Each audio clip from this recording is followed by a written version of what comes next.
All right, guys, welcome to Next Level Live. Thank you for tuning in. Thank you very much. Thank you, Sizer. Always makes me feel good. Yeah. So I want to get to a quick video because when we did the sales conference in Vegas, I'll be honest, when Andrew Taylor called and said, "Hey, we're going to do a door knocking competition," I thought, I didn't know what to think. I didn't think it was a bad idea at all. I was just like, wow, that's interesting because we've never done, you know what I mean? Right. Like, I think I'm just like everyone else. You kind of forget how good you have it a lot because we door knocked all the time. Yeah. Like all the time. Yeah. I can vividly remember writing times on a lead, 9 a.m., 10 a.m., 11 a.m., noon, 1. Like we'd already, you'd run your 3-4 days. You had some leads you couldn't get a hold of, and that was like my day. I'd go out to your house. That was it. Like, hey, how you doing, Sean? I'm here for our appointment. 9 o'clock appointment. Did you fill us out? We recognize this. Boom, boom, boom. I mean, it was just like and when Andrew talked about doing that, I unfortunately had another meeting. So I opened the meeting in Vegas and didn't get to see it. Yeah. So I've seen the video, but I wasn't present. I had to head back across the country. But I want to, for a lot of you didn't see it. And what hit me was how many door knocked sales they had the following week.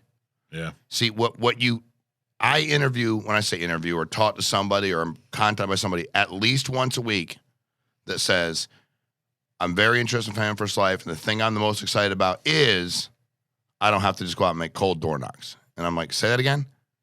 Like Sean, one of the guys that's in the competition. Right. That's what he did. Yeah. He literally was hired at a company who said, you're going to go out into people's neighborhoods. You're going to knock on their door. You're going to tell them you're there to review their life insurance. You have a license. You're not going to tell them they filled something because they didn't fill anything out. Right. You're going to knock on doors. Wow. And I think, and he had never done it, so he's like, sure. And I think we were very much blessed in the fact that we had started out, like no mortgage leads, expense leads that said free a lot on them. I mean, I'm talking about, a long time ago. So we launched Family First Life. It's like, let's just give people the best leads we can. So you want to work every lead because I can tell you, Mike, that I can remember a couple different death benefits that were door knocks. Yeah. And I think had a knock on their door, would they have gotten life insurance? So let's watch this real quick from the Vegas sales conference.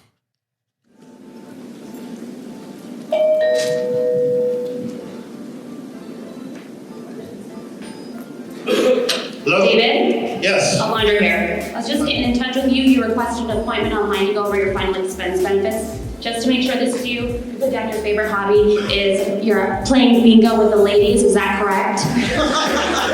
Yeah, but don't let the wife know that. We won't tell you. This is very quick. It's going to take 10 minutes. Do you have a little table? We can go ahead and go over this.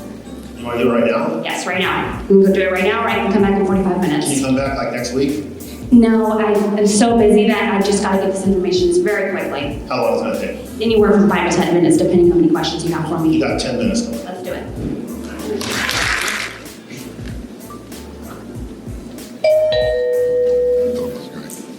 I'll be right there. All right, take your time.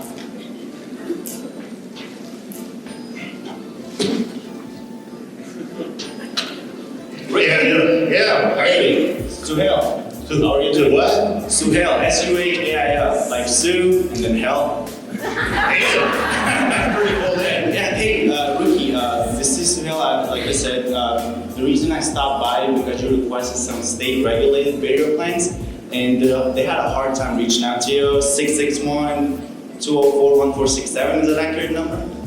No, it's the last number's 4. That makes sense now. Dude, like I said, I'm the field underwriter assigned to the case.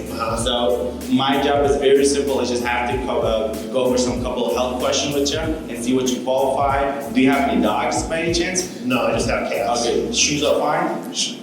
Your shoes are pretty cool, yeah. Awesome. Come on in.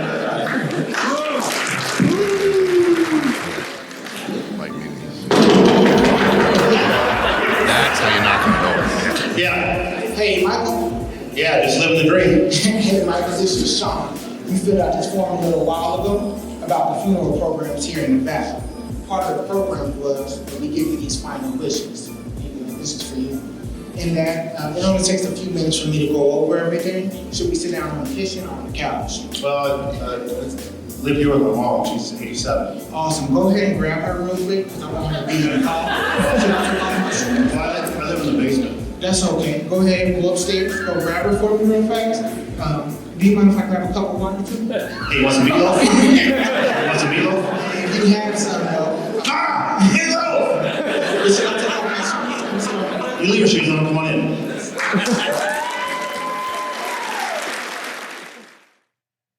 All right, so I think what's really important when you watch this, they're fun. Yeah. I mean, they're supposed to be. It's fun, but at the end of the day, when you hear like, well, could you come back next week? No, Right. and I think that's the thing for me. What always struck me is, and people don't, they're asking, right? Not, you need to come back next week. No, I mean, can you come back next week? I mean, that's what most people, strangers, do. They don't know you, and why would the answer have to be yes? I'm already there. Right.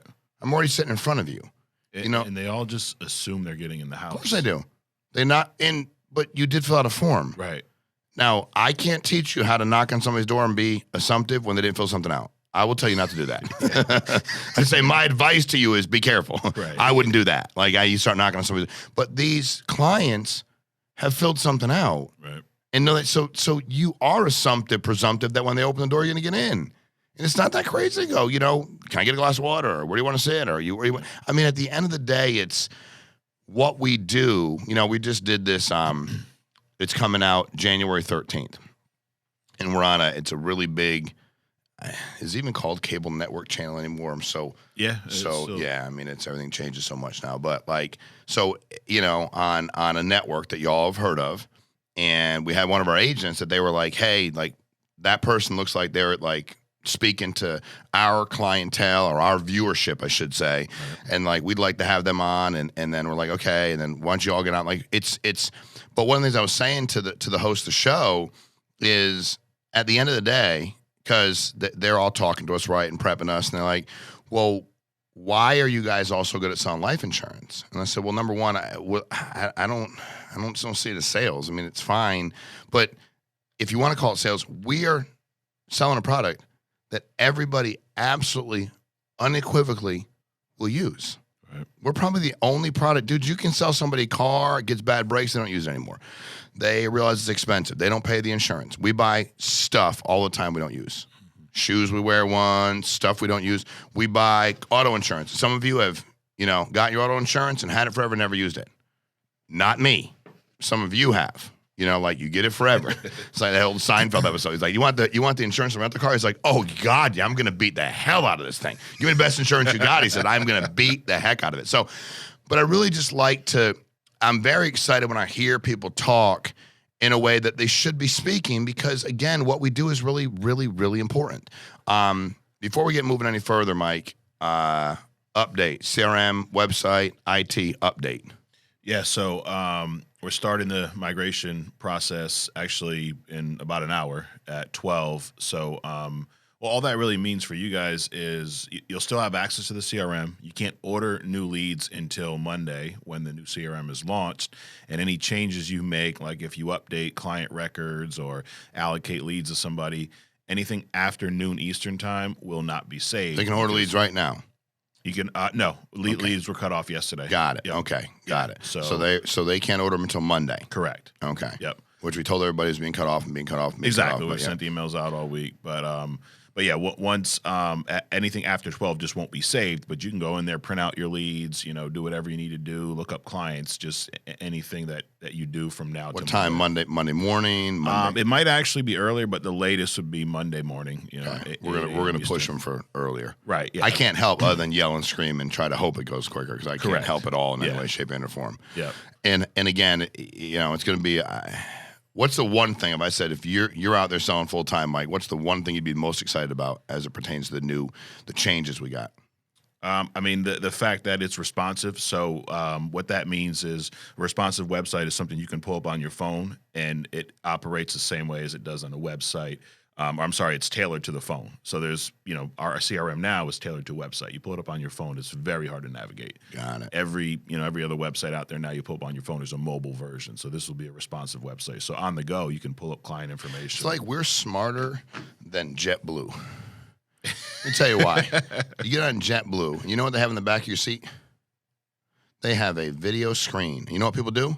They play games on it, which means they hit your chair the Whole flight. Oh my god! And you're like, don't you have a phone or Right. like an iPad or like who doesn't have one? And why must you? And if you just hit it like this, it'll still go.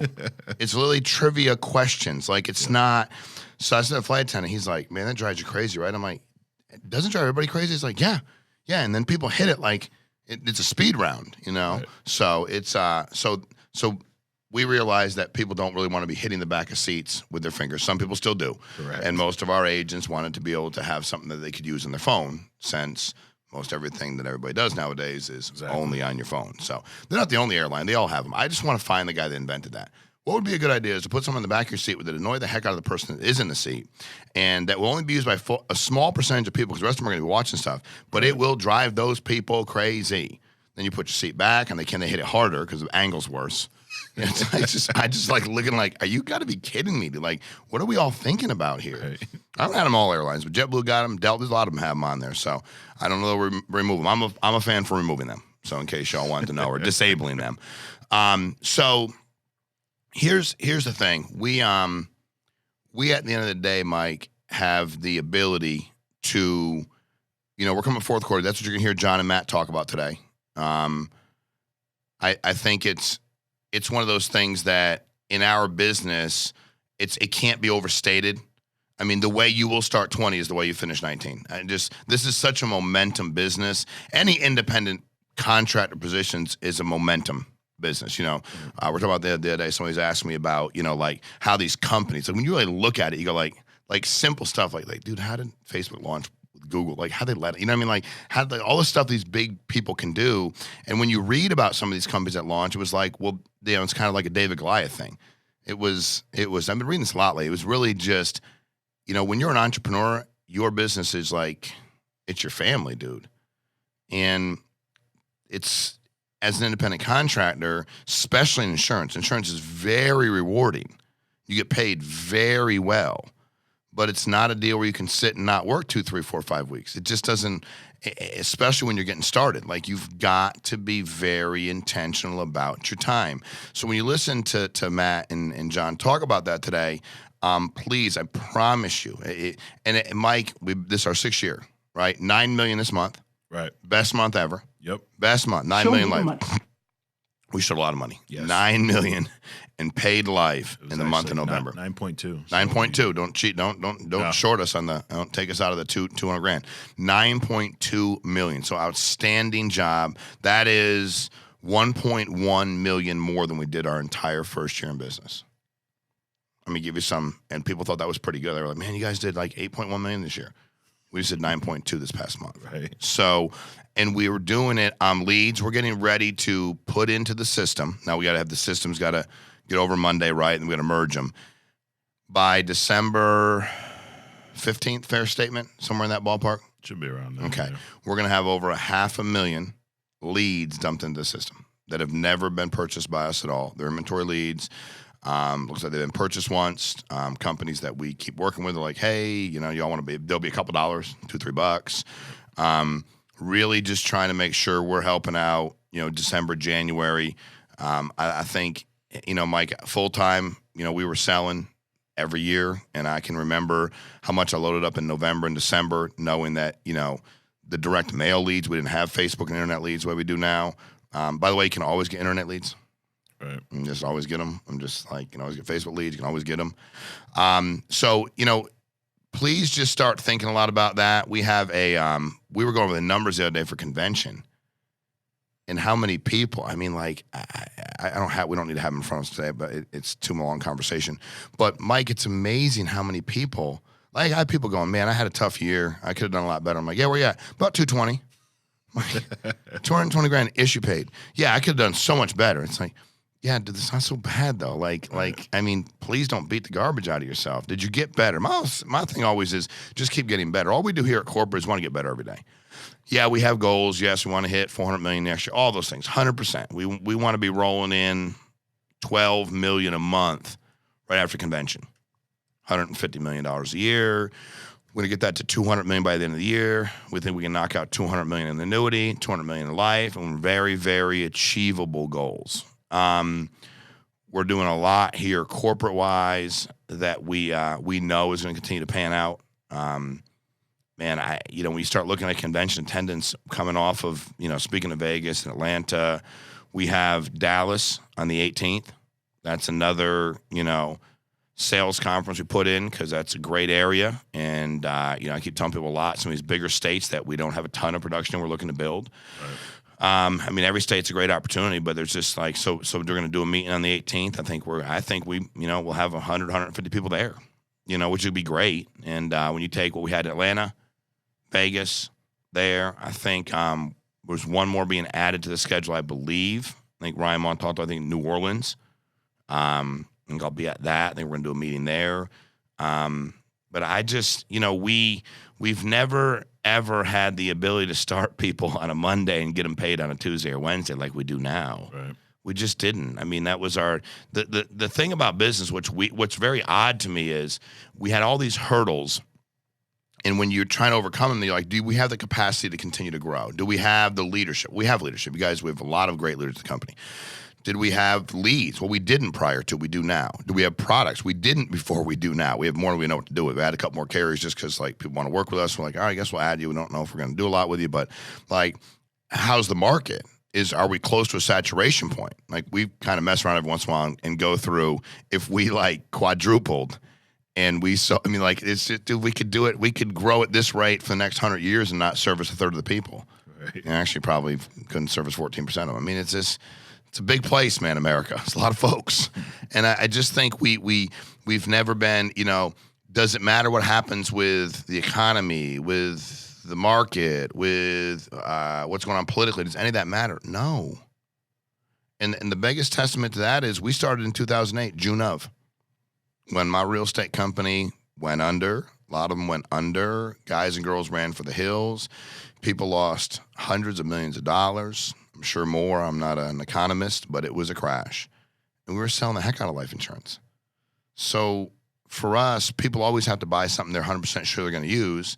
And again, I think we've really gotten I don't think anybody understands return to premium the way we do. That to us, we've just kind of that just almost makes no sense not to. Whole life insurance, you're going to get paid.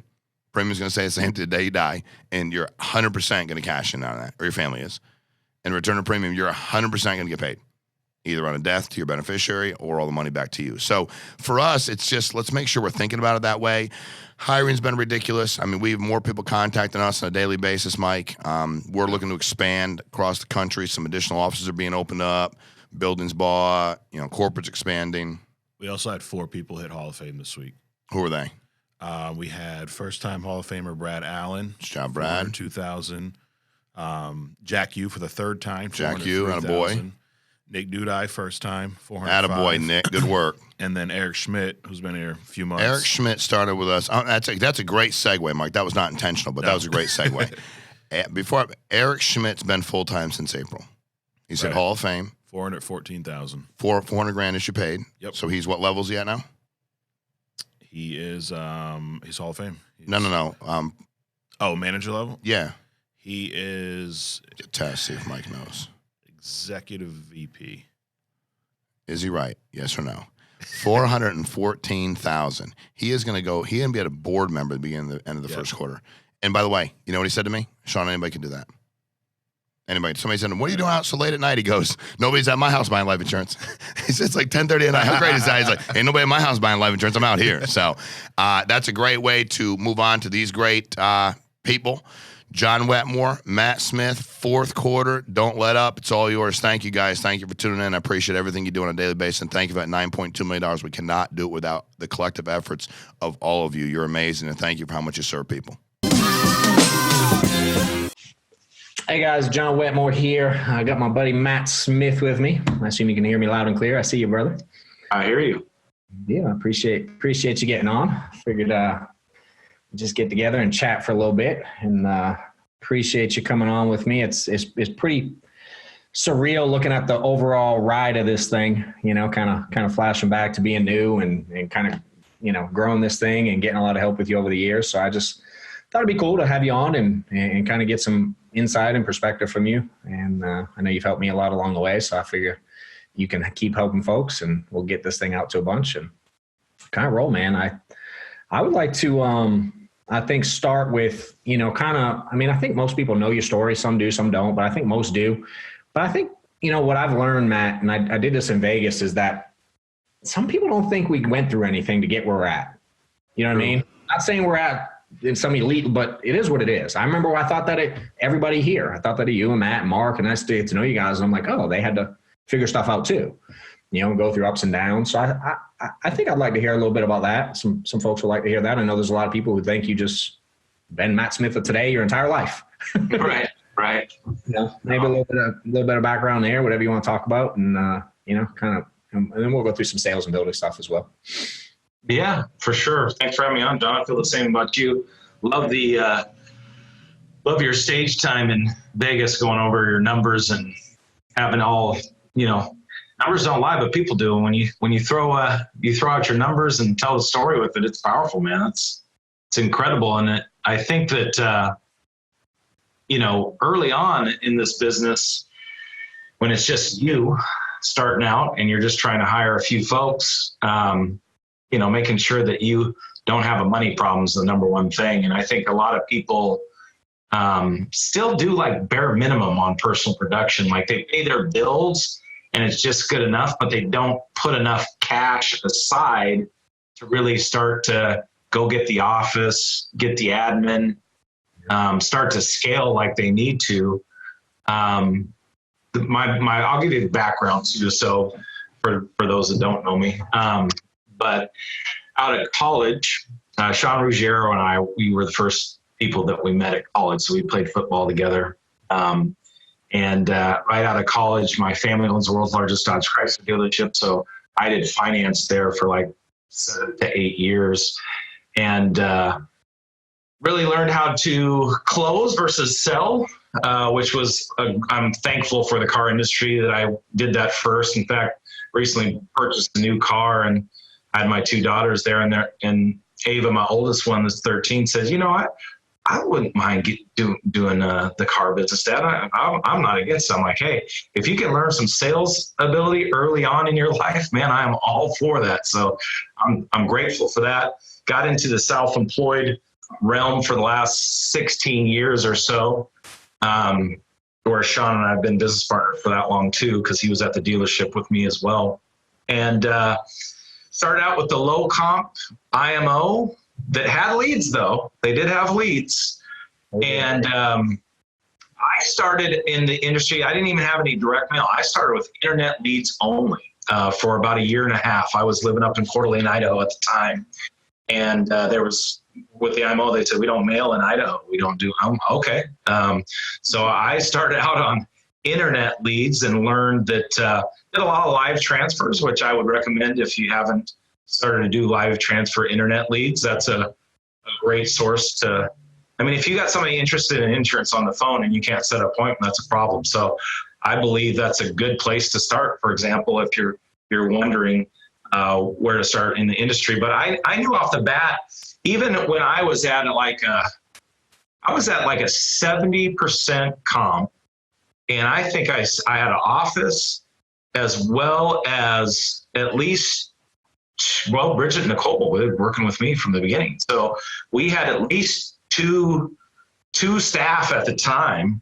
So I knew early on that I needed as much manpower or, to extend the hours of the day as possible. So, and I knew that I wasn't great at everything either, right? So I think to fast forward to Family First Life, I think my biggest mistake that I could tell people, I think one of the great questions that you can ask someone that is at like John's level or maybe where I'm at or whatnot is, what do you wish you would have known when you started that you know now? So for my answer to that question is, I didn't need to knock the cover off the ball and write, $700,000+ of insurance. I probably could have just done $400,000 and had the cash flow necessary to expand the business and focus more on hiring and growing. Really, up until like 1.5 years ago, we hadn't started really focusing on hiring a lot of direct agents. It was just kind of growing organically. And so I've been behind the way I look at it for quite some time, but I really do like where our numbers are. There is a tremendous amount of growth. We hit board member the first time last month, 5-week month, and we'll be knocking on the door of it here in November, and I think December we'll hit it for sure. But it's been a good ride. I just know that for anybody that is trying to figure out how to scale, I think the best thing you can do is hire someone right away, because that will hold you to a new accountability. I guarantee that you will trick yourself into working harder just by having that person that you're accountable to. And people get scared of that, but I promise it's like once someone's relying on you for their income, you just work and operate in a different fashion, and you realize and then you start to realize it's not all about you. And when you start to take the eye and the pressure off of, I need to make this sale, or it's all about me, or this or that, more effective and efficient your business will be. So my first recommendation is you've got to really get an office and get staff like now, just because it will help you scale and get to the next level. Because I mean, our numbers have pretty much doubled, I'd say, since last year. We were having around $500,000 last year a month, somewhere in there, and now we're $8 to $9 to $1 million a month now. So it's definitely paying off. And then obviously, it's nice to start introducing. When you're hiring agents, I think it's great to make sure, do they want to be a business owner right off the bat? Meaning having those early conversations with the people that you do hire to make sure that you find and identify the people that actually do want to build the business and want to be a business owner. Because there's a big difference between being self-employed and just being a producer, right? Just creating a job for yourself, which is, it's not a problem. There's a huge difference between that and then becoming a business owner where all the opportunity in the world starts to open up for you, and your income really starts to predicate on the overall business, not just your own pen. So that's kind of the beginning to now where things are at from there, John. Love it, dude. Well, congrats on board member. It's funny. I remember first time hitting it, I'm like, oh, this is awesome. Oh crap, I can do so much more. You know what I mean? It's like you get up a brief little, it's like, oh, I haven't really done anything yet. What's interesting about that, John, is like there's always a new level to anything you do. And a lot of people, let's say it's personal production, maybe you're doing $5,000 a week and you want to get to 10. There's always that new level. And what a lot of people don't realize is we get real comfortable at whatever level we're at. And then we literally don't realize it, but we're like, we don't know, but we're playing against like 13-year-old girls in basketball and you're dominating them. It's like, no, you've got to ratchet up and get to the next level. And the other thing is you're going to suck at the next level. So like for me, for example, I just hit board member. Well, I'm the worst board member. Congratulations.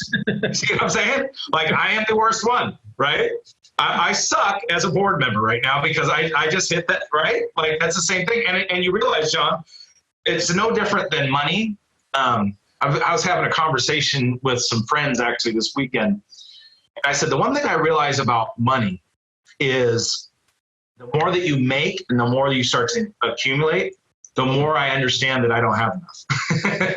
So it's like this is baby ball still. I got to get my baby money to grow to be an adult here soon. So, but yeah, no, that's where I would tell you to really challenge yourself and focus on and really start to ratchet up. And it's a lot about your mindset and how you're going to handle the emotional, physical stress of this job. I'm more curious on when the going gets rough, who you are as a person and what you're going to be in this business than when it's all going well. Because everything you're going to have a little bit of progress in, but you're going to have some setbacks and you're going to struggle, and that's just normal. But I just want to see, when you're coming into this business, I need to know how you're going to handle those things because that's going to really dictate where your business will go to that next level. It's well said, dude. Well said. And we've all been there. We have all struggled growing this thing at different stages. Yeah. At different points, whatever it is. Let's talk a little bit about that, I guess. Growing. Obviously, there's some things you've changed, right? To double in a year, you got to be intentional. So I think that's worth talking about. And then again, the same conversation, like what, as if you wish you knew this, what are you giving your guys for advice to avoid? You know what I mean? Things that you figured out going from that 500 to $1 million. That's an interesting stage. Yeah. I learned some stuff there. I was like, oh, that's it. That's different.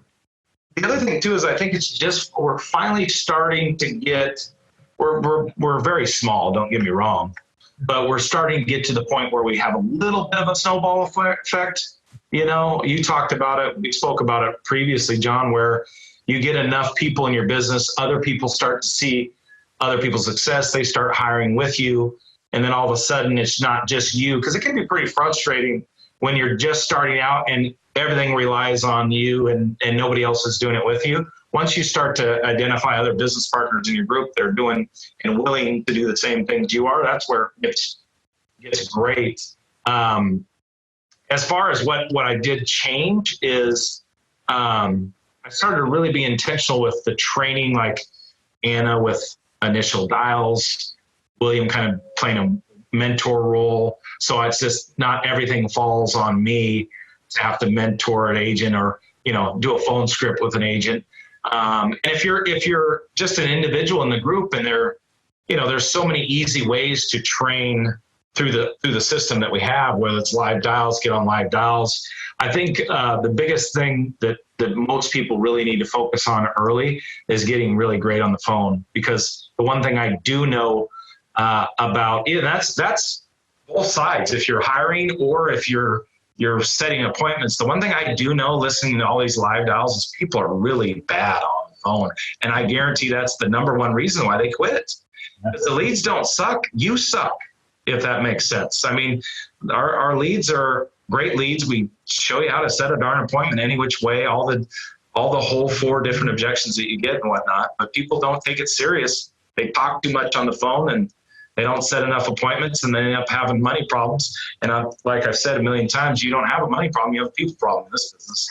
Yeah. So I think always adapting and changing, talk to people like you, John, that are growing rapidly, just trying to implement different strategies on what to say to people, how to get people, buying leads for people, not buying leads for people.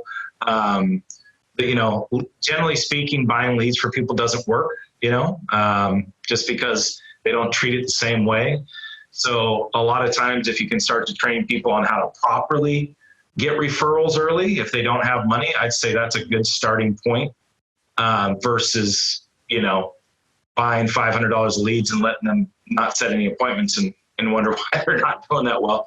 They've got to attack their warm market or their warm market's warm market or social media or all the different ways that we can generate business. If you've got to do it the old-fashioned way to get your cash flow up, then that's just what you have to do. But those conversations early with producers too, because I think a lot of times just because we are so lead driven, when someone doesn't, a lot of these people that come into the business don't have money for leads. So we got to start training people on how to properly get, a couple $1,000s made by just their own warm influence and then buying leads with that money. So those are some things early that we've changed, that have helped. And, it's not perfect, but we're definitely trying, definitely getting better. It's putting some structure in place and, paying for growth. I mean, it's truly a business at that point. You start putting structure in place because it is hard to do everything yourself. Yeah. It can be done. I mean, it gets to be a lot. So I was watching this video of this guy the other day, and that's what he was talking about, is paying, literally be willing to pay people to do stuff so you don't have to, so you can do the things that make you more money. Does that make sense? Yeah. And what's interesting, Don, is like, you think about our 6-year run clip here, that's not a lot of time. So people can literally get into this business and be at the same spot that John's at, where I'm at, Mike, whomever. You could be here in a short 6 years. And like you said at the beginning of this call, like most people do not put enough emphasis on what compounding effort is. Yeah. And the problem with the vast majority, the reason why people won't be at where you're at, John, is because they do not let their compounding effort add up over time. And then all of a sudden, in 6 years, you're at a board member or you're making 7 figures, gross income, those types of things start to happen for you. Those would happen for every single person if they just consistently worked. The problem is because like hiring is not an instant gratification scenario for a lot of people, they don't want to put the grind in and go up 1 writer, fall back 2, go up 3 writers, fall back 1.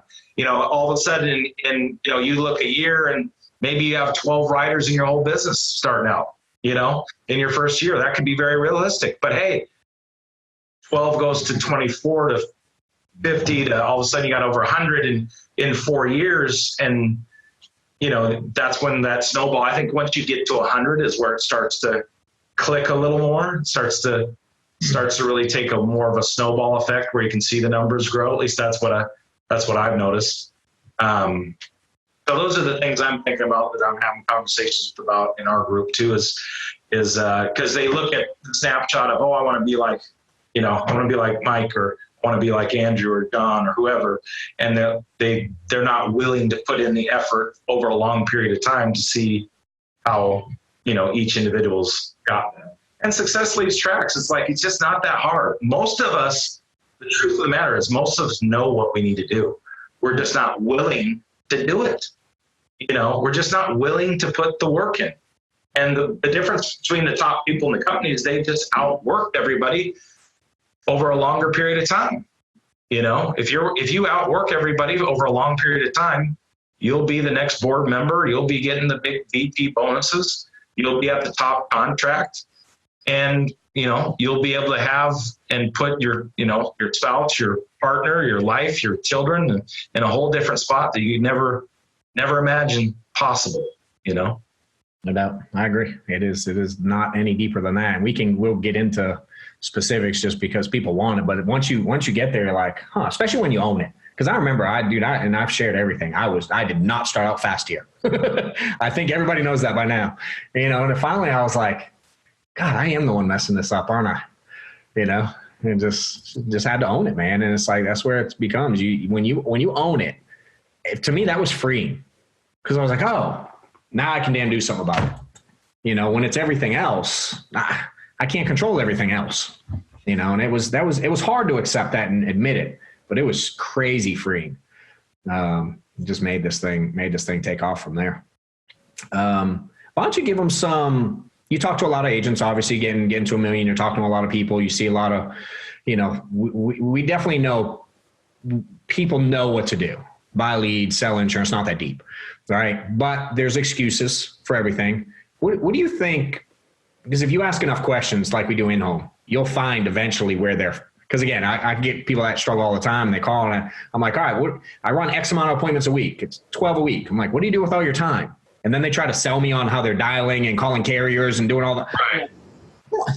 I do this. Yeah. So what are you seeing out there that's, the things that are causing the most mental block for those that maybe they know they're willing to do it, but there's always a but after it. I know that, but I think the first part of this is tracking like no-show ratios for newer agents. It's generally pretty high. Like I bet half the people they book are not there. And, if you don't talk about it enough, that can be frustrating. That can be a big mental draining block because you're all gung-ho thinking you're going to make money. And then you're like, I just need somebody to sit with, which is why we say set 30 appointments a week. So, you can sit with 15 to 20. And then that's, if you sit with that many people, you'll never have a money problem. But the biggest thing is people don't put the numbers in their favor where, it's a third of the people that you sit with, if you make it affordable and you're certain about everything, they're going to buy. So it's hard not to write 5 apps a week if you're full time, generally speaking. And then a lot of people can get in double digits if they're more effective and their closing ratios are up. But to start out early, if you're full time, there's no reason why you shouldn't be minimum of 5 apps a week, minimum. So those are some of the things I would say early that are important. Obviously staying plugged in, John, to all the different podcasts that we do, the different calls that we have are crucial. The thing that's confusing about that portion for me is like, I've never missed a call really that I can recall in 10 years, unless I'm like in an airplane somewhere or something like that, which it's happened. But like, I don't recall ever people, their schedules are negotiable. Like everything should be, when you're self-employed, you should have a number of different things that are non-negotiable, and like calls are non-negotiable. Those are things that you have to do, because the biggest thing is when you think about your own mindset, you're only going to take your business so far with your own mindset. You've got to start to think in different ways. And that's why the calls are so crucial, because then you can start to think, oh, I wasn't even thinking about this or that. Now you can start to experiment and get some feedback on what's working. And that's how you start to change levels in the business. That's how you get to those new levels, where maybe you go to a, senior sales manager to a VP. All of a sudden you're at another level. That's where things start to get much better, when you start to really plug in and make sure that you're participating in anything you can. And if you have, if you can live dial in front of a group or with your group or on Zoom or whatever you do, you're only going to get better there too. And if you have like coaching tips, things like that, those are all crucial. So, and I think the other thing I would say with early is, I think 3% of people write down their goals. So that's kind of interesting. Now the new year is coming around the corner. People are starting to think about how they want to attack 2020. The first thing I would say is the smart farmer plant seeds right now. So I would tell you better start planting seeds right now if you want to have a big 2020. Otherwise, your momentum's not going to happen January 1st, I promise. So, and the fact that you just got to make sure that you're going to a different place and finding mentors inside the business that are really able to take you to a new level. Because the one thing about goals is I think they do get lost. And the biggest thing I would tell you is how you can really get great at this. If anybody, this would go for you, John, for me, anybody on this call, if you wrote down 5 daily tasks every single day and 2 of them can be personal. It could be, I want to take the kids to school and I'm going to work out or something like that, or I'm going to eat clean and work out. I don't know. I'm just using those examples. And then take 3 like things that I am going to do today that is going to affect the bottom line of my business. Like, hey, I'm going to do 10 interviews today, or I'm going to run, I'm going to sit with the 8 people that I booked from a day ago. I'm going to try to at least get 4 sales today. Whatever the daily task is, if you had 5 daily tasks every single day, man, you would look back and it would only take you 3 years from what I did in 6, that's for sure. So those are, I think goals get lost, but daily tasks is where the execution is. And I think people, like I said, people just need to make their schedules non-negotiable in order to get to where they want to be. I think there's too much flexibility that we give ourselves when we're self-employed, because you're reporting to yourself. So you have freedom to do what you want, which can be good. And it can also be dangerous, especially if you're coming from W-2. If you're coming from W-2 and you've traded hours for dollars, or you had some sort of position like that, you should just treat this the same way, like W-2 type thing. Because like you said, John, once you start breaking down people's schedules, there's a whole bunch of holes in their schedule, significant amount of time that is available for everyone to get better. So yeah, it's funny. I had someone at the office ask me today, and they said, what did you change, or when you changed, how did you start treating it more like a business to change? And I was like, honestly, I started treating it more like I was an employee again, because I was never late for work then. I never slept in then. I mean, I was getting up 4:30 in the morning for years. The day I started doing this, boy, I started sleeping on 9:30. Yeah. I'm lucky. What I trick myself is I'm lucky enough where my oldest daughter does workouts at 6 o'clock. So we get up at 5, and that's programmed into me. So I work out at 6 while she's working out at 6. And then my day is started, and I just thank my daughter for that. So there we go. So I don't care how you do it, but yeah. Those are, I mean, John Mike's talked about it a lot. Those are patterns and things that will change your life. It changed my world, dude, getting up at 5. The other big thing too is it's so hard because all of us are so emotional, especially in sales, but the less emotion that you can really bring into the, whatever the daily task is, if you're out running appointments, just process leads, give them your best shot. Don't get all upset when they're not there. Don't get upset if there's one leg. Don't get upset if they, if you don't sell anything because the next one's the best one. I think the less emotion that you have, the better off you'll be. I just seen it eat people alive early because it's like they have, a lot of people have the wrong expectations getting into this business too. They feel like just because they see, Zach writing 10 grand a week or whatever, they feel like they should be doing it too. And it's like, anybody could do it. You could write 10 grand in your first week for sure. Most people don't. You know what I mean? That's the truth of the matter is most people don't write 10 grand in their first week. Hey, well, look at it. I'm like, you wrote 10 grand. Let's see what's wrong. Yeah, exactly. And what I would say to that is you have to fight, scratch, and kick and claw to get to months 10, 11, and 12. Yeah. Where you get your trailing commissions. Most people will quit before they get the other 25% of rolling commissions in where life starts to be good. Most people don't even make it to month 10.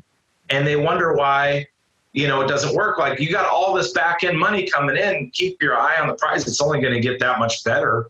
So you've got to do everything it takes to get your renewals in a year, to get your other 25% because your lead bill will be covered.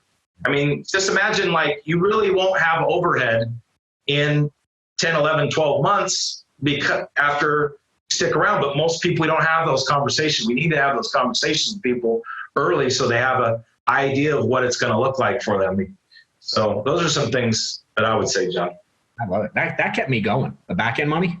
Yeah. I was struggling at the beginning. Especially when I had low comp. When I had low comp, that back end money was all my money, dang it. I want, And I just started looking at it like I had money in the bank I couldn't touch yet. Right. And I was like, it helped me mentally grasp that. So I appreciate you pointing that out. Yeah, for sure. Talk to the guys starting to build. Maybe they have 10 agents, maybe they have 5, maybe they have 12, 15, whatever. They're, sales manager, not quite VP. Maybe they are kind of in that 50 to 150 range. Talk to them about how they should be handling agents, dealing, because there's a lot of frustration there, right? I remember being there, I wanted to kill everyone because they didn't think like me and they didn't do exactly what I said. And I struggled there. And I know a lot of people deal with that when they're trying to hire in that point, they're bringing people on and they don't turn into 40K writers tomorrow. You know what I'm saying? Yeah. What do you talk to your guys about there? What can you give them there as far as insight, help, how to manage this thing better and smoother to cause less frustration? Yeah, I think number one is hopefully if you have 10 people in your business, hopefully you can find 1 to 2. I'm hoping 2 people that can be leaders inside your group. So again, it's not fun when it's just you and you don't have anybody following your steps. So expectations with your people are crucial when we're talking about developing business owners, what type of habits, what type of schedule can they run. That's a huge deal. Now, if you only have like 5 people in your group, hopefully you have 1 that you can really start to mentor. So you want to have a couple agents that you're mentoring in regards to leadership, because that's all you probably would have at the most if you had 10, is that you'd be lucky to have 2 good ones that you can really mentor and spend time with.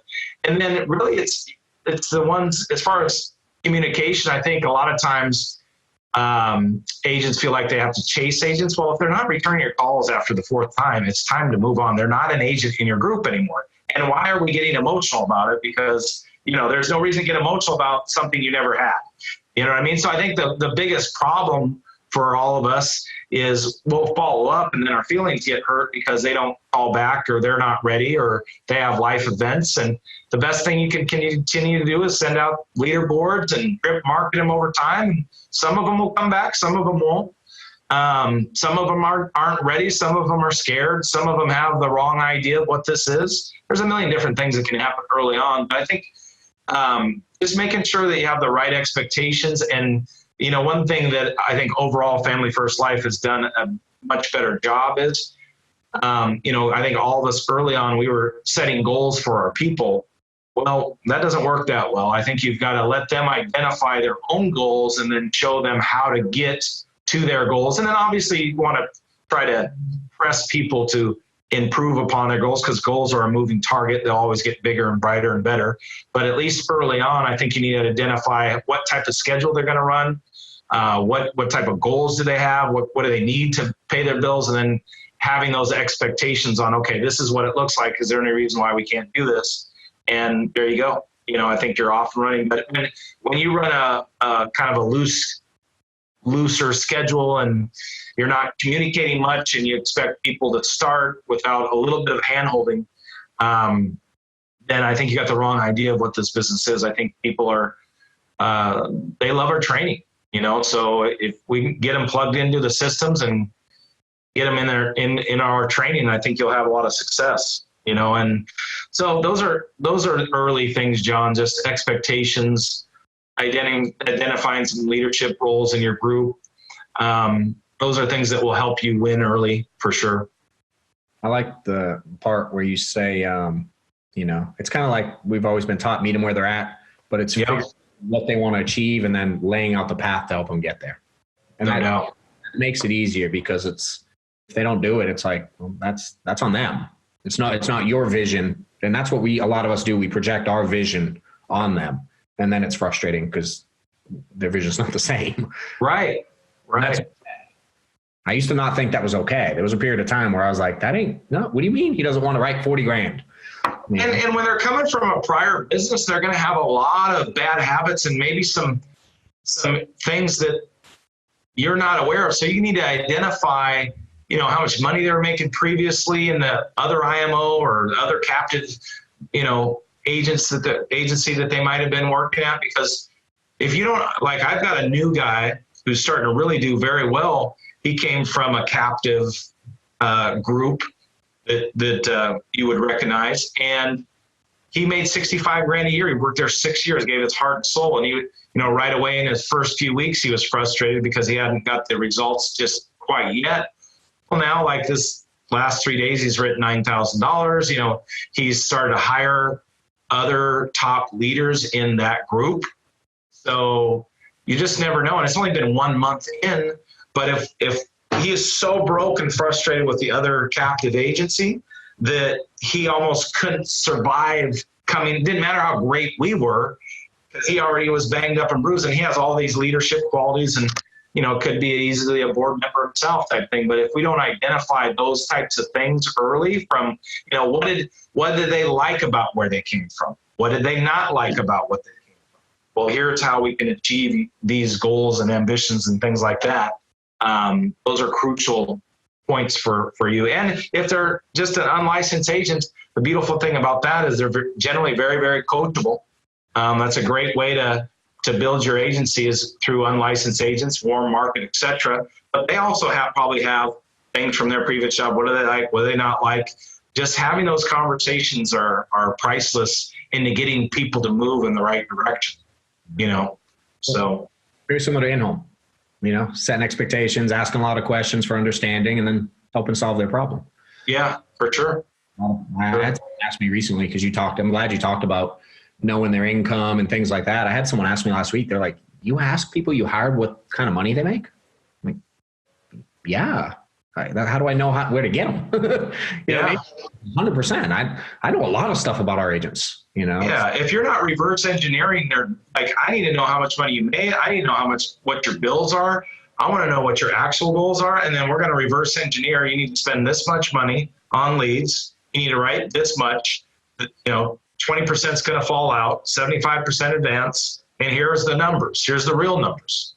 You don't have those real number conversations, then they get frustrated because they have they look at annual premium, they do 100% advance, and it's like all this stuff. It's like, it's not the way this works, So that's important too. More people did that, it'd be more clarity. I think a lot of people leave because of lack of clarity, and they get something that they weren't expecting. It's like, oh no, that's exactly how it works. But we didn't do a good enough job educating them. Yeah. Walk them through that path. So I appreciate it, dude. Well, let's wrap with, I'll kind of let you free willy it, man. Whatever message you want to get out. I know you talk to a lot of people. So if there's things you hear a lot, common questions, common issues, it doesn't matter if it's selling, hiring, building, whatever. Just things you hear a lot. You know, I know I talk about daily. So I'm sure you have plenty of them. Just kind of wrap with that and we'll call it a wrap. Good. I think the one thing that people do a very poor job in sales, and you spoke about it just now, John, is identifying the problem. And then identifying the problem and sticking with simplified issue products that get placed quickly. Yeah. I think a lot of times agents they get in a rut. They learn one product, for example, and then that's all they offer every single time. I think that's a problem. I would say, know how to get a couple carriers that have different products for different ages. Keep it simple with Americo for the most part, obviously, but you need to maybe have some other arrows in the quiver where you can pivot to an index universal life product, for example, or you can start to sell some annuities where you can get your cash flow up significantly. Because I really believe that if you're running a full-time schedule, you should be able to write a $100,000 annuity every week. If you're really full-time and attacking, there's no reason why you can't do that. And that's where cash flow starts to get much better. Once, for most agents, once they get 5 digits, we'll call it 10 grand or more in their bank account, in their business bank account, not their where there's a little bit of fluff, they get less desperate. They start to sell better. But I think most of the time is identifying the problem in the house and then solving the problem inside of simplified issue. And generally speaking, 90% of the time, we're probably not giving them the full mortgage or whatever they're looking for coverage. We're probably going to have to sell them $100,000 face amount because the budget is only a couple $100 a month or whatever the number is. So you have to be able to get great at identifying and then being a solution-driven scenario where you start to paint a picture with words and storytell. And that's where you'll start to move the money and build more value on the personal side.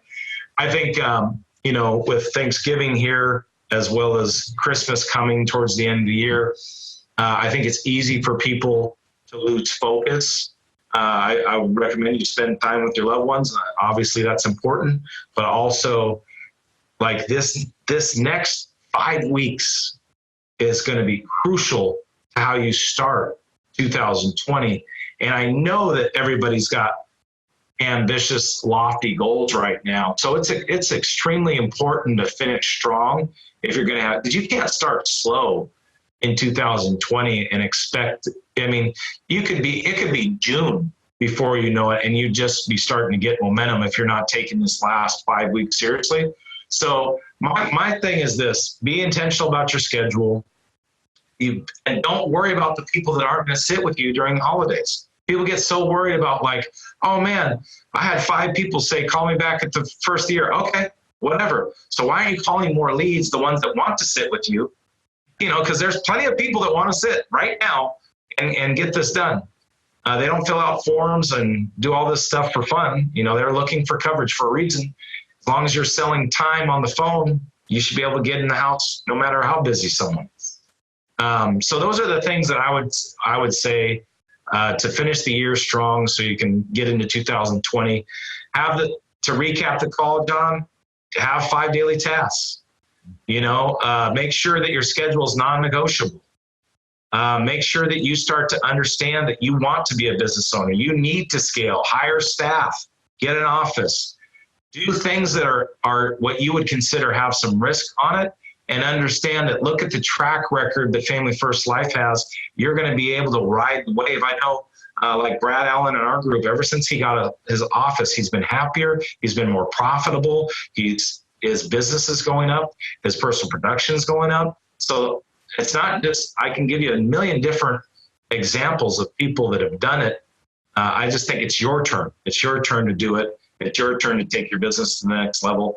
And you got to start going on offense, and you can't play defense in this business all the time and expect to win. You have to get more aggressive and really have an offensive mindset when it comes to your lead strategy. Create a lead problem for yourself, have so many leads that you're scared. That will make you work harder too. That's a great way to trick yourself into being extremely active, is having a lot of leads to call. So those are the things that I would tell you, how to finish the year and what to look at and how to come into 2020 and get what you deserve, because you're no different than anybody else in this group. Your family deserves it. You deserve it. There's no reason why you shouldn't do it. So I appreciate you having me on your call, John. Always good. Yeah, man, I appreciate you getting on. Thanks for your time. Thanks for sharing and the knowledge. You got some good stuff, man. Hopefully some people will take it and run with it. Amen. I like it. I'll see you soon. Bye, brother. All right. Take care.